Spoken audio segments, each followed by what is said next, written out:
Alors Nicolas Diaz, moi je travaille pour le comité régional des pêches de Guadeloupe, donc dans la Caraïbe, une île française. Alors c'est la première participation du comité des pêches de Guadeloupe au Seafood. Alors c'est des impressions qui sont très favorables, hein. On a rencontré ici une communauté de gens qui représentent surtout, on va dire, le marché, avec les ONG pour l'environnement et qui sont dans une démarche vraiment pour aller dans le sens du développement durable. C'est favorable.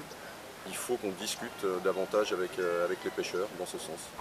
Alors la préservation, la gestion des ressources, leur préservation sont une de nos attributions, hein, je veux dire au niveau des comités régionaux. Nous gérons les ressources avec des initiatives qui portent sur la réglementation des pêcheries, éventuellement le travail sur la fermeture de zones de pêche, les saisons de pêche, les tailles minimum. Tout ça est géré par le comité des pêches. Je crois que c'est en train de naître, hein. De toute façon c'est quand même une préoccupation qui est récente, la durabilité. Son application à la pêche, c'est aussi quand même quelque chose qui est récent. C'est particulièrement complexe dans la mesure où on ne produit pas la ressource, on se contente de la prélever dans le milieu naturel. Donc l'application du concept de durabilité à la pêche est quelque chose de difficile, mais je crois que tous les acteurs sont autour de la table pour essayer de trouver les meilleures solutions en tout cas.